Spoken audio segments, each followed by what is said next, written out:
we celebrate a driving force in Canadian news for half a century. All these years later, how are you doing? Excellent. It gets the laughs. Yeah. So here's to 50. Thank you on behalf of all Canadians. Here is Avery Haynes. Welcome to a special edition of W5. We are honoring the career of one of our colleagues, Sandie Rinaldo. Sandie has achieved an incredible milestone, 50 years at CTV. Tonight we take a look back at some of her favorite and, more controversially, her least favorite interviews over the last 5 decades.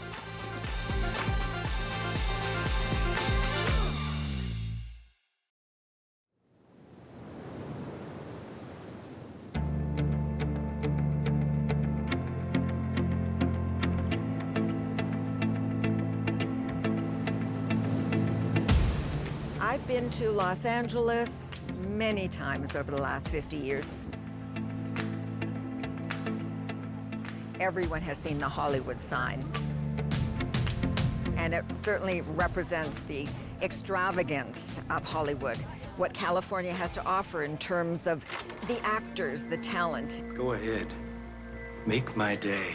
What's most fascinating about interviewing actors when they don't have a script in front of them is those who can articulate and speak so eloquently about the business, about themselves. Any regrets about the fact that you were away so much of the time that Kyle was growing up? Oh, yeah, absolutely. You do miss out a lot, but when you see the brass ring sort of coming your way, you figure, gee, I better do this. Honey, you put up a very good fight, but you have no idea who you're dealing with. You and Samantha Jones sometimes are confused, one for the other. I have no problem. I never confuse her with me. No? This is one role that I played for a very long time, and I enjoyed playing it.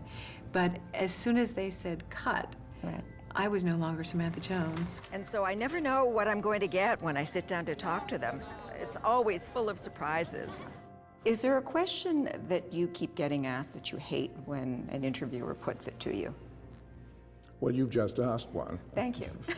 I take that as a compliment. No.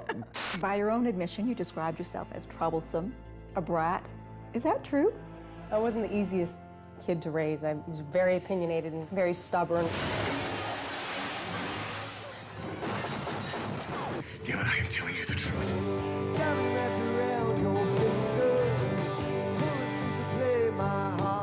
Did you expect eyes to roll when you made the transition from actor to music?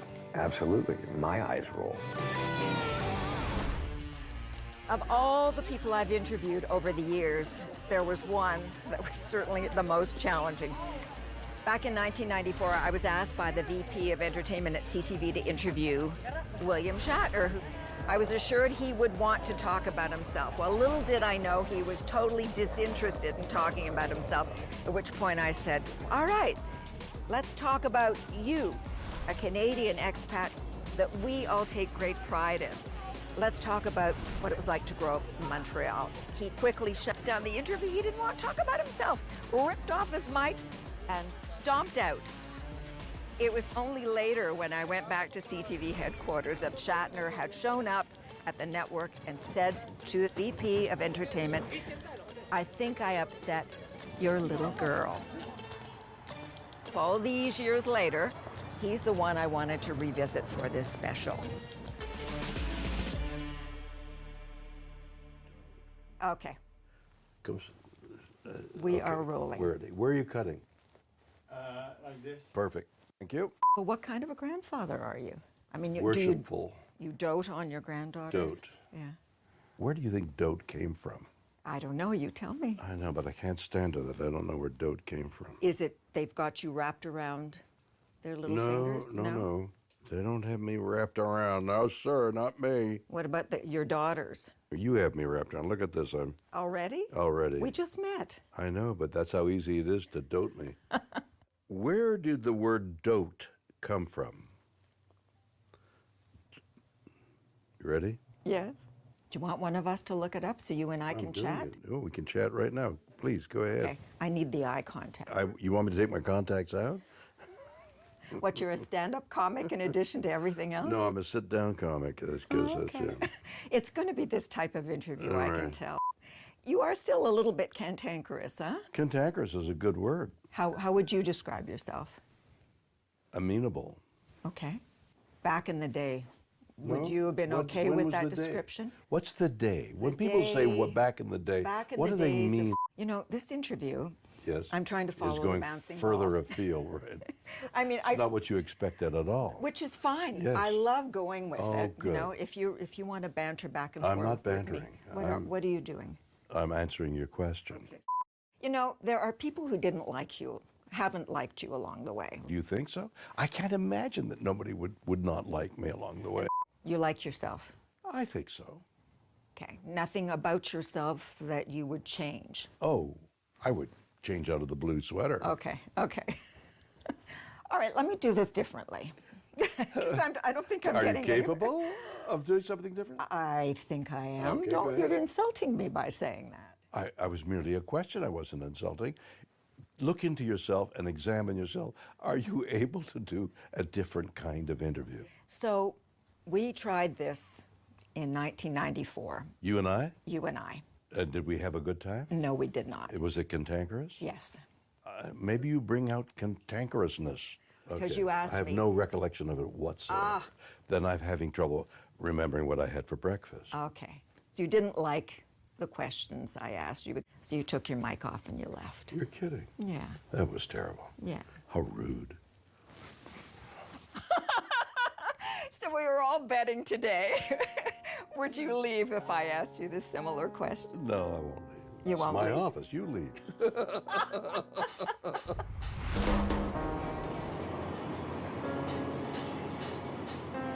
We've left Los Angeles, where I had a redo with an actor who was certainly my most challenging interview ever. We're now on the opposite coast in New York City, where I'm going to meet up with a true Renaissance man, an actor who can, without a doubt, be called a gentleman. I was cast from the Toronto production, and then a few weeks later, I was here shooting in Central Park. It was crazy. When W5 continues. This has made you a target. 5 crucial questions to expose the truth. Who's at risk? Your life is in danger. Yeah, it is. What needs to change? He made a mistake. That's stunning. When will justice be done? The horrible nightmare, this can't be true. Where's the proof? Forensic evidence always tells the truth. Why did this happen? One team uncovers the stories that need to be told. Canadians should be very concerned. Watch W5 at a new day and time, Fridays at 10 on CTV.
York is a city where dreams come true, and as the song goes, if you can make it here, you can make it anywhere.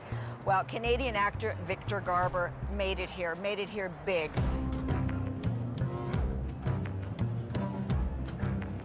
So great to see you. You too. I live 20 blocks down.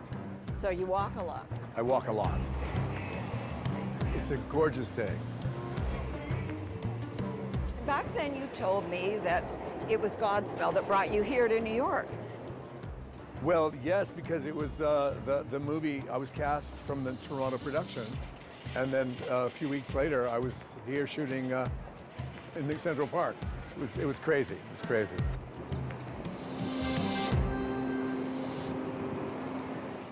So the reason we're here today Yes. is we decided we would revisit some of my most favorite interviews. Well, I'm flattered. So you are in the favorite side. One of your most favorite. I am humbled by that. Thank you. True. The last time we sat down to talk, I said to you, you have such a recognizable face, but there are people who don't know who you are. If we were just to say, do you know who Victor Garber is? They said, Victor who? Gee, that's nice, Sandy. Thanks. Yeah, lovely. Did I insult you? No, no, actually, not really. Most people have no idea what my name is. And you said, I don't mind being anonymous. I'm embarrassed when people stop me on the street, and now it's more because I've been around for so long and I've done so many things. Often it's, you look familiar, and I say, I know, I do. And if they say my name, I'm really surprised, but that happens more. Oh, I'm glad to hear that, because my goodness, I look at your body of work. Forgive me, but it seems that there are not enough for everyone aboard. Not half, actually. Rose, you miss nothing, do you? The words are yours. Do quickly what you have to do. And I can't get enough. Saying we. We. At least you're out there seeing people again. That's terrific.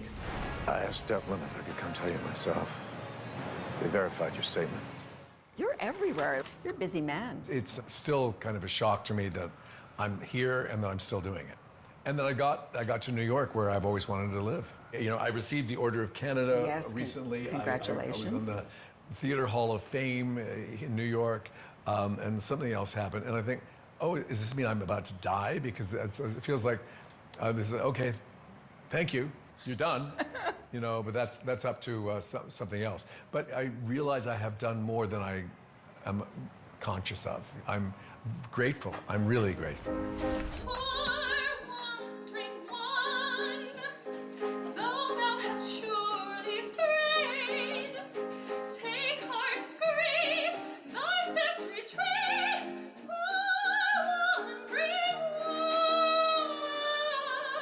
New York is home to musicians of every genre you can imagine, and over my 50 years in this business, I've interviewed musicians who are just as diverse.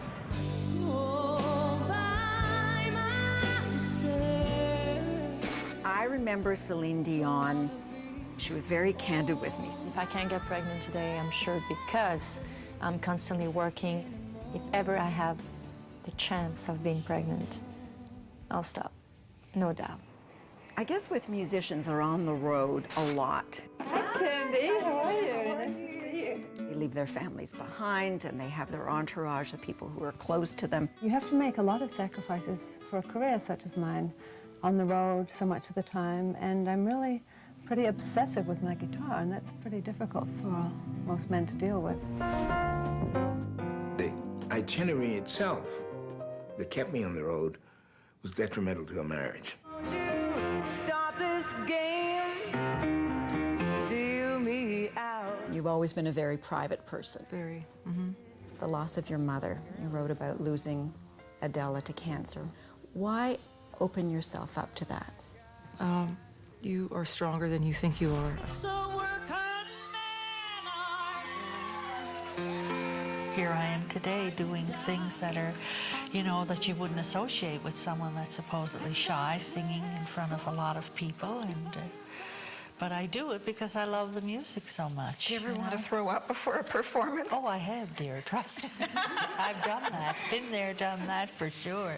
I never again will go down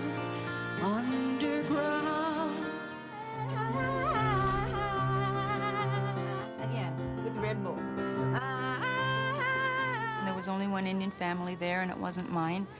I had all kinds of self-identity questions that little kids don't label as self-identity problems at all, but I had them looking back on it. Chill out, what she yelling for? Lay back, it's all been done before. People describe my music as punk. My music is not punk, it's rock pop. I remember that day when I interviewed Mariah Carey, stretched out on a couch. My first question to her was, what's this? Are you Nefertiti? Is there a reason for this? No, I'd rather be in a bed right now. Are you a pop diva? I don't know if I'm a pop diva. Afterwards, she gave us an opportunity to walk with her outside of the property, and others had not been given that opportunity. It's my baby Jack. Come here, Jack. All my animals take on a little bit of my personality, so this is the inner side of me that can't come out all the time. No tales of drug use. He won't even take an aspirin. Is that true? I mean, I went through all that when I was a teenager, I went through my sort of abuse periods then. I don't really need to go and, do that now. I did it. In a movie made for TV or a late night interview. Certainly I remember when I was younger watching Gordon Lightfoot perform on the stage. And so there was a real enormous respect for him when I had a chance to interview him. You got to work on the idea before you start working on the song. I mean, really, it's a whole bunch of steps. There's about, God, maybe 50 or 60 steps. What do you mean by the idea being there? Well, it's just little bits and pieces that I throw together when I'm sitting around watching you on television. When I was a young boy. Looking back over your life, would you change anything now? I think that I would maybe have been a little nicer or kinder to some people in my life. And would you still be a womanizer? Probably.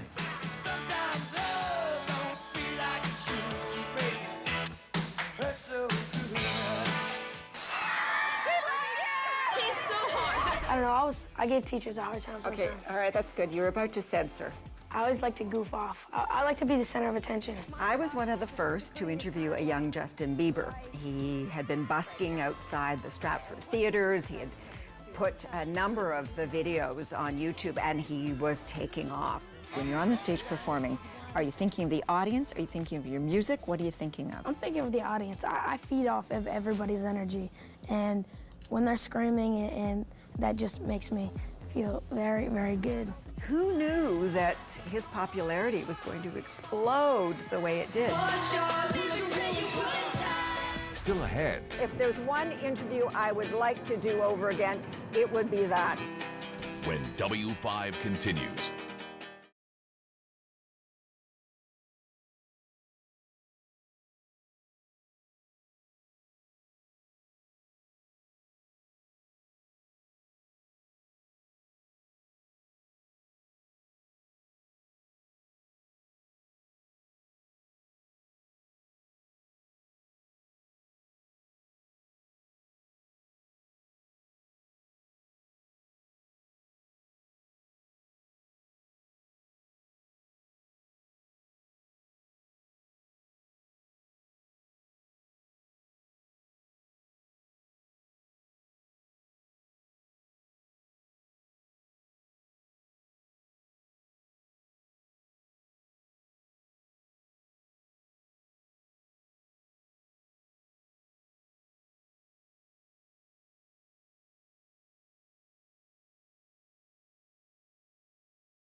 The one interview I would like a do-over is when I interviewed Bob Marley. The man responsible for it all, they say, was Bob Marley. Bob, you've been labeled a powerful political individual. How do you regard that? Well, I mean, yeah, we try to make really bring peace, knowing that we really can't solve the problem with a war, you know. No sun will shine in my day today. No sun will shine. We don't really want the island to change. We want the world to change.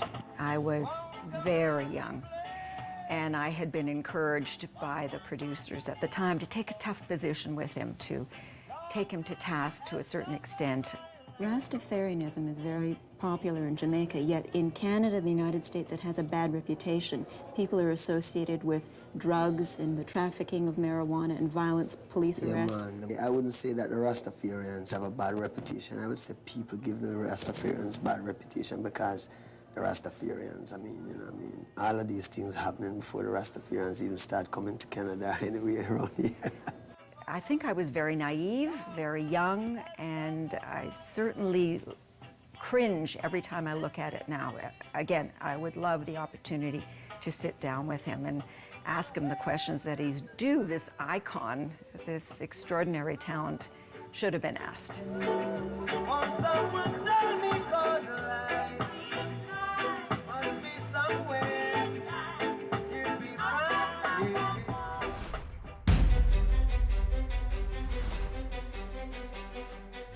It is an absolutely beautiful day in the nation's capital, and that is a view that's perhaps the most recognizable building in Canada, representing the seat of power in this country.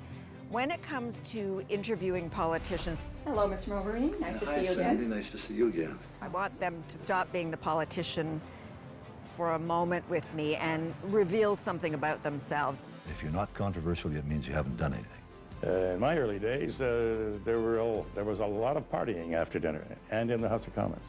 The moments when I've been able to capture or glean or learn a little bit about who they are as people, that for me is a huge win-win. I can handle conflict, but I prefer to try to resolve it. My defeat in 1993 was a very devastating one. I think it's a pity that in Canada we don't pay more attention to the role that our leaders have played. Would you agree? No. You were too nice and that's why you didn't make it as Prime Minister? No, being defeated was not a personal rebuke as far as I was concerned. We have departments, various departments, that are not nearly as important. I was one of the last journalists to interview John Diefenbaker, and I met him in his tiny little office. And I think I asked one question during the entire half hour, and he just kept talking. That today there are in Canada, according to the latest statistics, and I'm referring to the 1970 census, 1,725,000 over 65. I've interviewed wives of politicians, and it was interesting to hear what they had to say about trying to normalize the lives of their children within an environment that was anything but normal. I'm so glad to have her home. Mila Mulroney was the same way. I interviewed her at Harrington Lake. Is there something that you've desperately wanted to do all these years but haven't been able to? Well, I'll tell you, all right, I'll tell you, I haven't even told my children this. I want to run in a marathon. No. I really do. If I could see my daughter over there, Yeah, that's what I want to do.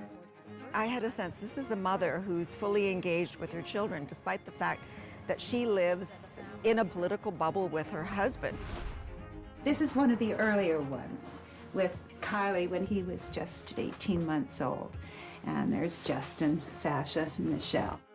For everything that Margaret Trudeau went through, and it was for her such a public journey. Certainly one of the more interesting moments 28 years ago is Justin showing up unexpectedly. Justin. Happy Mother's Day. Yeah. What a pleasure. Nice to see you. My goodness, it's been forever. Come, It has come sit indeed. down in your office, which we have now taken over. That's quite all right. That year that I interviewed your mom, 1995. Actually, when my son saw a clip of that interview a few years ago, he said, "Dad, you were drinking a Coke. You tell us not to drink Coke, and there you were drinking a Coke. See, we can be able to drink Coke." I'm like, no, that was a bad example. And I asked you, what was the takeaway from your parents? Is there anything you've learned from the experiences that both your parents have gone through? But nothing I should talk about on camera, I think. Ah, the politician already. No. Never, never. Never. Never. I'm gonna be a teacher. Never? Never I'll be a teacher. That was certainly where I was then. I was still just a kid, just trying to figure things out. But one of the things I did know was how important it was to make a difference in the world, and I had just realized that I wanted to be a teacher. But your answer was so quick. Was it because you had a negative view of politics at the time? No, it's because from the time I was 5 years old, everyone asked me if I wanted to be Prime Minister one day. And I learned to answer no, automatically, instantly. The longer answer of, I don't know where my life's going to take me, and I'm going to look to make a difference, and we'll see what happens, is somewhat less satisfactory than just being able to say no right now, which, as anyone knows in politics, it's always a no, no, no, no, no, until it's finally a yes and you do it. When I saw that clip again, I was thinking about how I'm now raising my own kids in a very similar but very different situation. If one of them came to you, you wouldn't discourage them from going into politics if they said, that's what I want to do with my life? I would spend all my time talking about why. What are the reasons why this is the path that's right for you? So you don't come at it and say, well, I want to be a politician as an end result. It's what is the thinking and the things you want to do that means that going into politics is the best way of articulating that or achieving that. So no regrets, 28 years after that interview, nothing that you would take back? I probably would have worn a proper shirt for that interview if I knew I was going to be Prime Minister.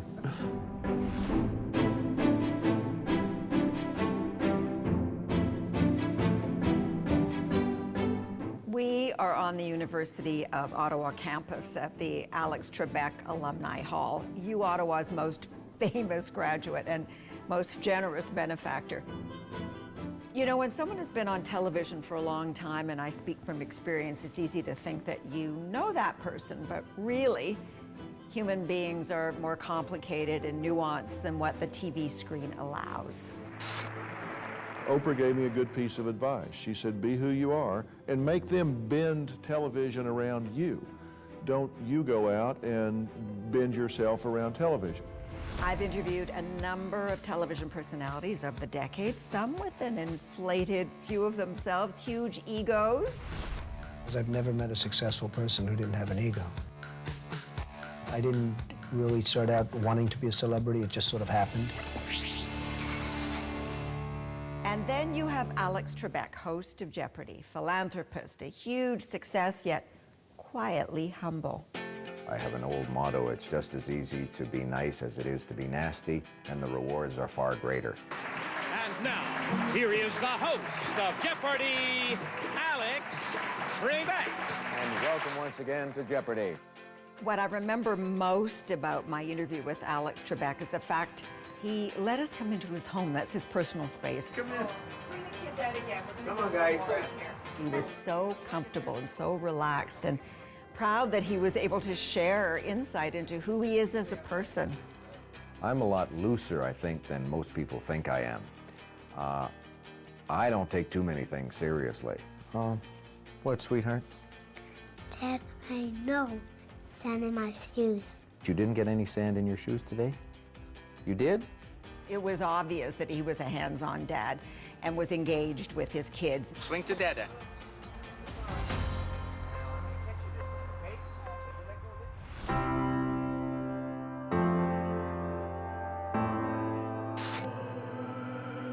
I was a very rare species in that particular world at that particular time. Right now, skating to me is the bar of the world. There isn't anybody out there that is really like changing the sport. George, where do you find the strength? I think outwardly I appear strong, and I guess I am to some degree, but I know how I hurt privately. I don't think I'm so strong privately. I get depressed, I get sad, I cry every day.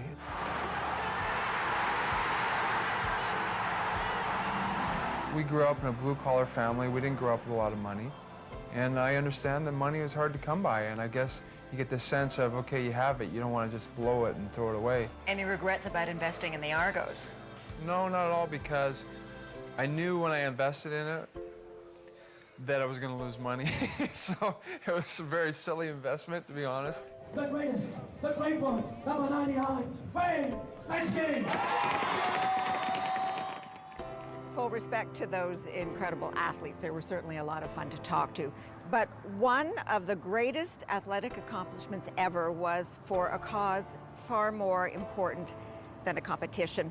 Rick Hansen's Man in Motion tour. And the last time I was here at the Museum of History in Gatineau, Rick had just donated more artifacts from that historic tour.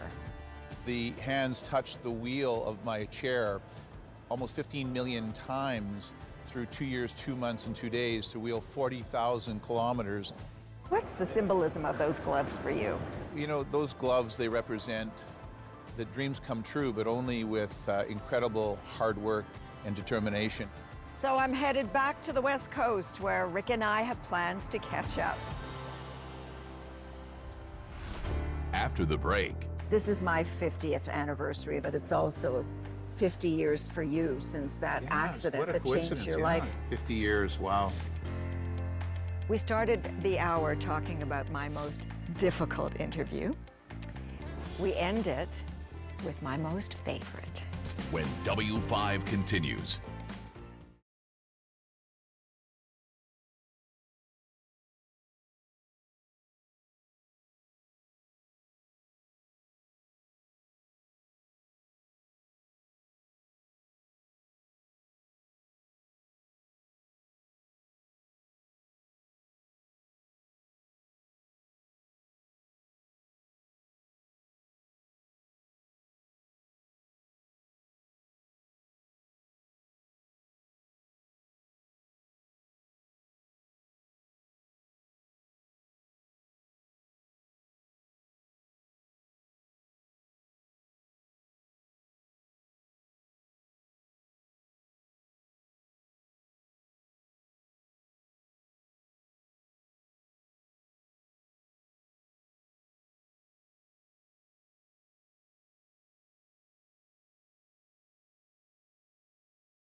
as you look back on the things that you've accomplished over the years, is there anything you would change? Time.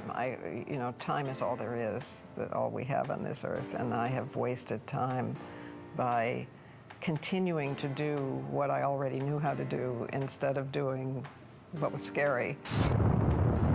I definitely am not in the business to get scared. I'm in the business to try and do something that hasn't ever been done before. This has to be an emotional experience for you. Yeah, there's no question. Flying in space becomes such an intimate part of you. Being Indigenous is to never forget who you are and where you come from. Was that a lot to carry? I mean, it's my job or my role to contribute to public service.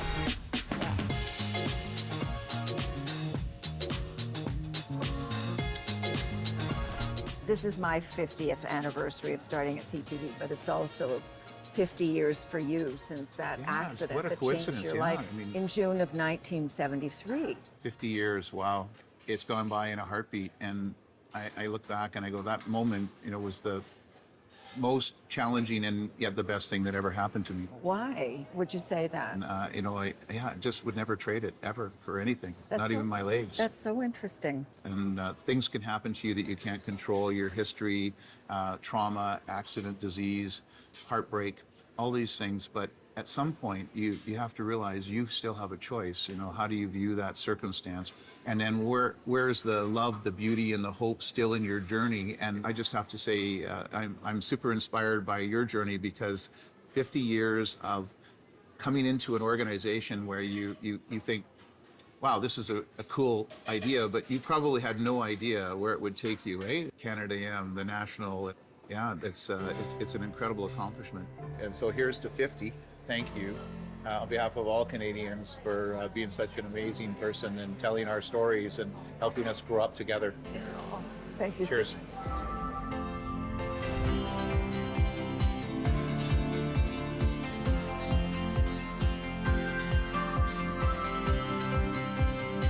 We are in beautiful Nanaimo, British Columbia, about to meet up with a true Canadian hero.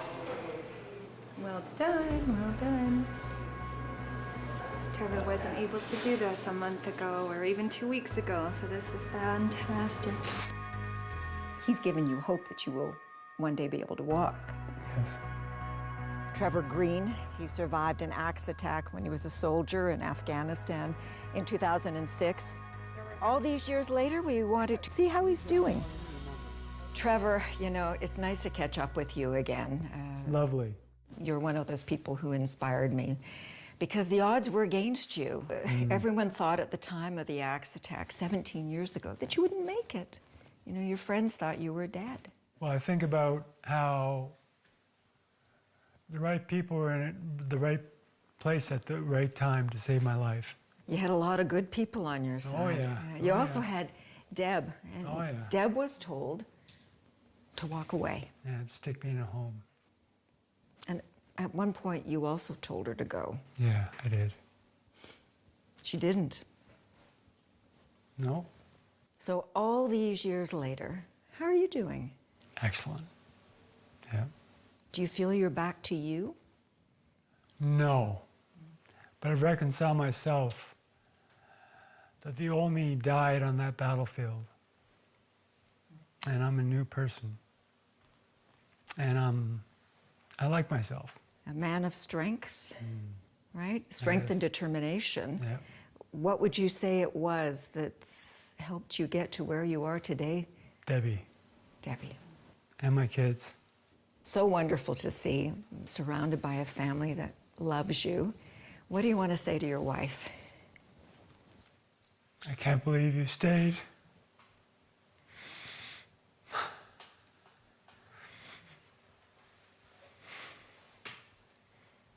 And I'm so grateful.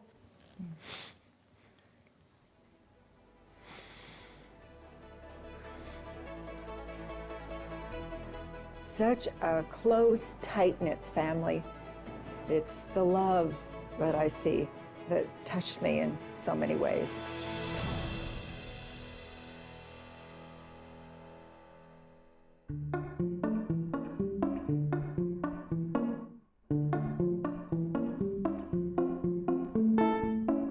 This is Second City in Toronto, and like me, it's also celebrating a golden anniversary.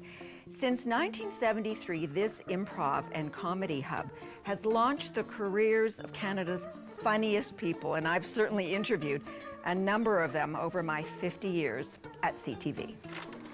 What I said to myself when I started out was, wouldn't it be great to get a check every week? I think the misconception people have when they talk to comedians is that they're on all the time, and they really aren't.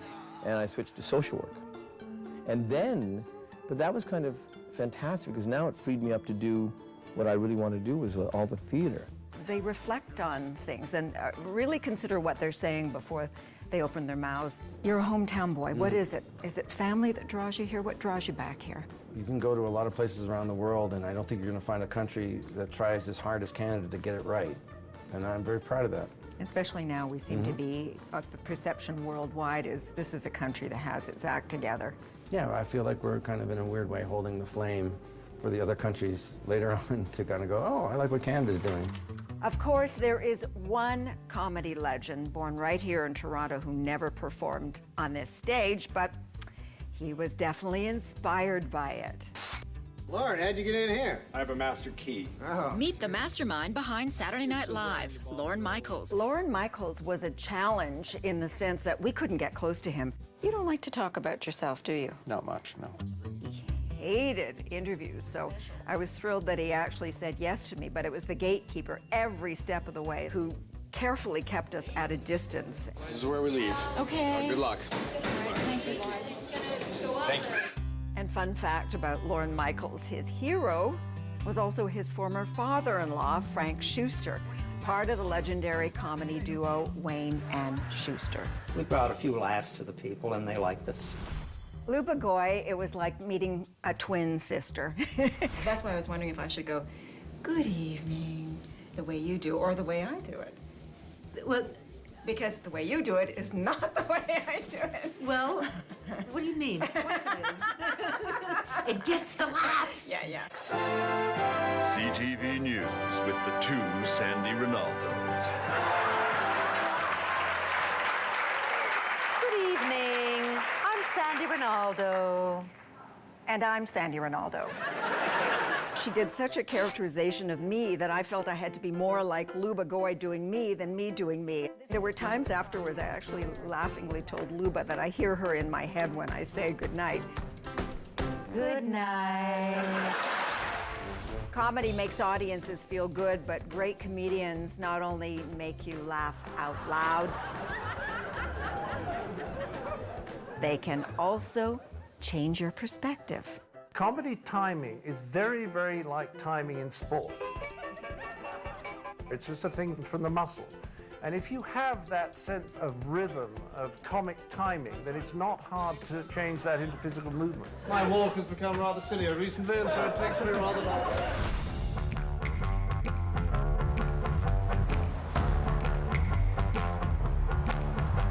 We started the hour talking about my most difficult interview. We end it with my most favorite. I'm a Mog. Half man, half dog. What kind of stationary bike has a brake?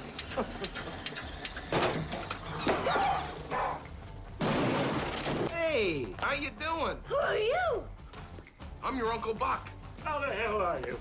Well, I'm still $1 million shy of being a millionaire. I'll tell you another thing, the beer sucks.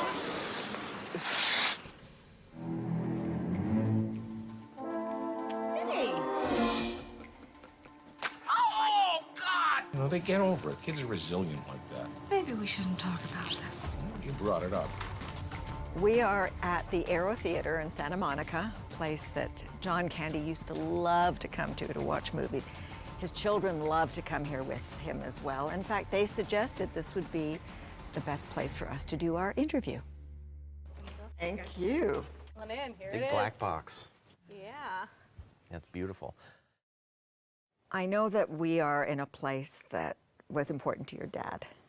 It was a quiet place, and it was definitely a zone, yeah, that he could kind of go, and it wouldn't be populated with a ton of people, and he could just get away and watch a movie. Gosh, I think it was in '89, he took me to see a double feature here. It was Parenthood with Steve Martin, Rick Moranis, and He was super excited to support his friends, and it was a packed house. And the moment that the vibrator scene came out, my dad grabbed me by my arm and took me out of the theater and was cursing on the way out, going, how come they never told me about this movie? This is not meant for kids. Because I didn't know what the heck, you know, as a 9-year-old, not knowing what that was till many years. And then I go, oh, that's why he pulled me out of the theater. So that explains it. Such a family man, Yes, right? very, very family-oriented. When I interviewed him in 1993, so humble, so lovely. Yeah, that follows him everywhere, and there's so many stories of that for him. You know, I was in like a Uber once, and someone had been talking to me about working as a background actor, and he had gone on to talk and talk and talk, and he said, I worked a couple days on Uncle Buck, and John Candy was just the best guy to work with. He had no idea I was related to him or anything, and he just had nothing but kind words to say about him, and those are the moments that are the best for me because they're just so human, and the synchronicity of it is just so beautiful. And that was my sense of it. We were on the set of Hostage for a Day, so it was his directorial debut, right? Yep. So he said to me, do you want to be in it? And pulled out a big megaphone. Action, Sandie. I am acting, this is it. And he's doing it again. And cut. Print. Beautiful. I have such wonderful memories of your dad. Such wonderful, and I suppose you hear that a lot from people, right? Well, and we do. We hear it from you, and just like that from that interview, and he was super excited to direct, and he put so much effort and heart and energy into that. He talked about how October is a difficult month for him because he lost his dad when he was 5 years old. I took on a responsibility of going to work, you know, that was the thing to do. Probably taking on the father role unconsciously, you know, as a child. He didn't know at the time how to deal with those feelings. He took care of everyone else, but when he put the light on himself, he had a hard time taking care of himself. That time in his life, I think he was getting towards that place. He was starting to work on himself with therapy and taking care of himself, where he was realizing there's a lot more to life and there's a lot more to figure out. Do you watch Dad's movies? Oh yeah, I do at least. Yeah, I do, you know, put on his movies every once in a while and check them out for sure. And it's so healthy to laugh, right? There's nothing better, nothing that heals you more than watching something make you laugh. And that entire time during the interview, I laughed. Yeah. I could not conduct an interview because I was laughing, and that's the memory that stays with me, and that's why that interview has to be my all-time favorite. Oh, I love it. Chris and Jennifer are just as warm and funny as their father. They are certainly John Candy's greatest legacy. Now, a great conversation always starts with a measure of curiosity, a desire to know something more about a person, what makes them tick. So I am truly grateful to all of those I've met in the last 50 years, and there are a lot of them who have satisfied my curiosity. It's been my pleasure and privilege, and the conversations, well, they're not over yet. I'm looking forward to the next one. And Sandie, well, she keeps on going. Recently, she launched a new 5:30 national newscast on CTV. We'll be right back with the last word.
mother has been charged with first-degree murder. Acquitted of killing her baby. Nobody could have foreseen.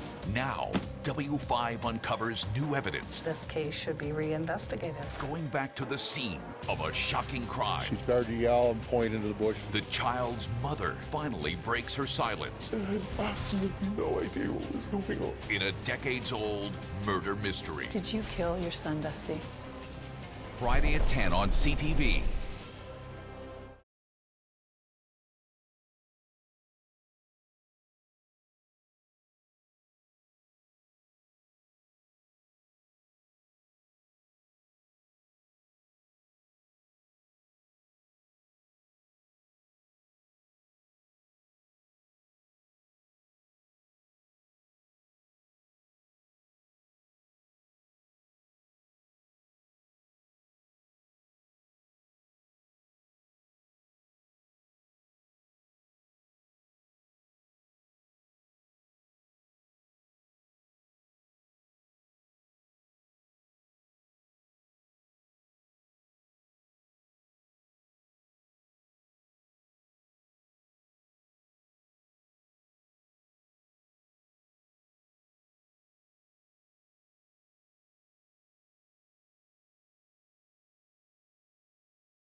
Space, a final frontier.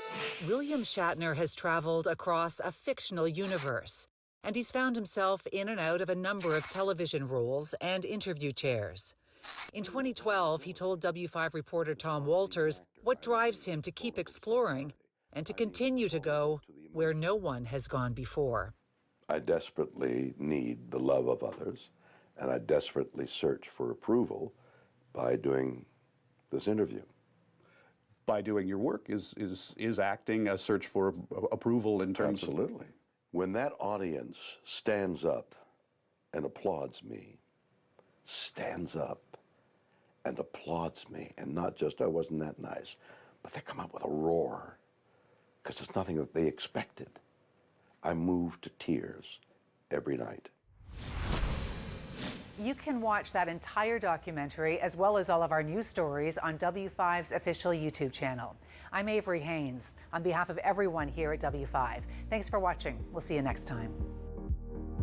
I've worked at CTV for almost 50 years. That's why we're here. 50? 50. My God, so I mean, look at you. You're wonderful. Thank you. Yeah. Wow. Okay, now I have to change my opinion of you all these years. No, you don't have to change a word. I'm still cantankerous. How did you start? My first job, you mean walking in the door out of university. And I talked my way into a job answering the phones. what was the job, answering the phone? For the director of news, CTV National Did you do News. a good job? Well, he had to promote me to get me out of his hair. See? Right? I That's wasn't what the I best mean. at that, You but probably brought out the cantankerousness in him. when I'm 92, I want to have the same energy that you have. And we didn't put 92 candles What on. is it? Here you go. You can choose to have it or not. Layered chocolate cake. Would it be wonderful fun took off all this, and I pushed it in. I was waiting for this. No. I knew it. I knew it was going to happen. You're not going to do it, No, though, I'm not are you? gonna do it. God. And do you know what you said at the end of the interview when you went up to see me? I've upset your little girl. So here Is that you what I are. said? That's what you I've said. upset you again. We've got to meet every 50 years. It'll be wonderful.